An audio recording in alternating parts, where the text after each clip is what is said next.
প্রিয় বন্ধুরা, আজ আপনাদেরকে দেখাবো তেঁতুলের চাটনি আমরা রেস্টুরেন্টে কিভাবে করে থাকি। আর এই তেঁতুলের চাটনিটা রেস্টুরেন্টে কিন্তু খুবই জনপ্রিয় একটা আইটেম। এমনকি আমরা খিচুড়ি বিরিয়ানির সাথে কিন্তু এই তেঁতুলের চাটনিটা দিয়ে থাকি।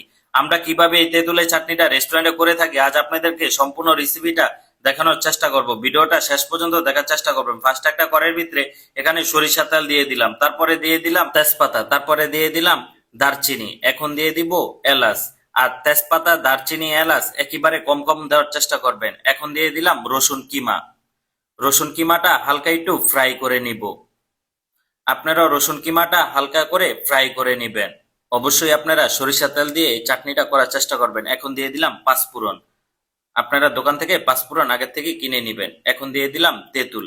আর এই তেঁতুলটা আমি কিন্তু অনেকক্ষণ ভিজিয়ে রেখেছিলাম, তারপরে খুবই ভালো করে কষলিয়ে তেঁতুলটা নিয়ে নিলাম। আর তেঁতুলটা অবশ্যই আপনারা ভালো করে কষলিয়ে তেঁতুলের যে বিচি থাকে বেশিরভাগ বিচি আপনারা ফালিয়ে দিবেন। এমনকি তেঁতুলের কিন্তু একটা ইয়া থাকে, আইস থাকে, এই আইসটাও আপনারা ফালাই দিবেন। আমি কিন্তু একবারে তেঁতুলটা এখানে নিয়েছি। তারপরে তেঁতুলটা দেওয়ার পরে খুবই ভালো করে মিক্স করে নিচ্ছি। তারপরে এখানে অল্প একটু পানি দিয়ে দিব। আর পানিটা অবশ্যই আপনারা বেশি দিবেন না, একেবারে অল্প করে দেওয়ার চেষ্টা করবেন। আর তেঁতুলটা কিন্তু অনেকক্ষণ ধরে কিন্তু চুলা রাসটা হালকা হালকা রেখে জাল দেওয়ার চেষ্টা করবেন, তাহলে চাটনিটা খুবই ভালো হবে। এখন আমি দিয়ে দিলাম জিরার গুঁড়া। আমার এখানে প্রায় 2 চামচের মতো জিরার গুঁড়া দিয়ে দিলাম।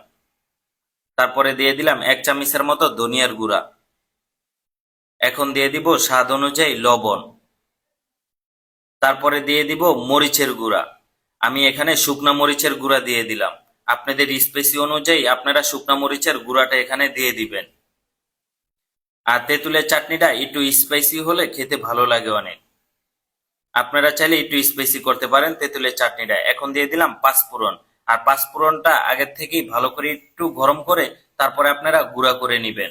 এখন দিয়ে দিব আউকের গুড়। আপনারা চাইলে খেজুরের মিঠাইও এখানে দিতে পারেন, অথবা চিনি দিয়েও দিতে পারেন। আমি কিন্তু এখানে পরবর্তীতে একটু চিনিও দিব। আমার মিঠাইটা একটু কম ছিল, সেজন্য আমি চিনিটা দিয়ে দিলাম। এখন আমি চিনি দিয়ে দিলাম। আর অবশ্যই আপনারা একটু মিষ্টিটা বেশি দিতে হবে এখানে, কারণ চাটনিতে একটু মিষ্টিটা বেশি যায়, সেজন্য আপনারা একটু বেশি করে মিষ্টি দেওয়ার চেষ্টা করবেন। তাহলে চাটনিটা খেতে খুবই খুবই ভালো লাগবে। এখন দিয়ে দিলাম অল্প একটু ভিনিগার, যাতে করে আমার চাটনিটা অনেক দিন ধরে ভালো থাকে। সেজন্য আমি কিন্তু একটু বেশি করে ভিনিগার দিয়েছি এখানে। আপনারা খুবই সহজে এখন থেকে বাসায় এই তেঁতুলের চাটনিটা তৈরি করে খেতে পারেন। আমি কিন্তু এই চাটনিটা মেনুসের সাথে দিয়ে থাকি, রোস্টের সাথে দিয়ে থাকি, এমনকি বিভিন্ন খাবারে দিয়ে থাকি। কাস্টমারের জন্য খিচুড়ির সাথে দিয়ে থাকি, বিরিয়ানির সাথে দিয়ে থাকি। বিভিন্ন খাবারে আমরা এই চাটনিটা ব্যবহার করে থাকি। এখন থেকে বাসায় খুবই সহজে এই চাটনিটা বানাতে পারেন আপনারা।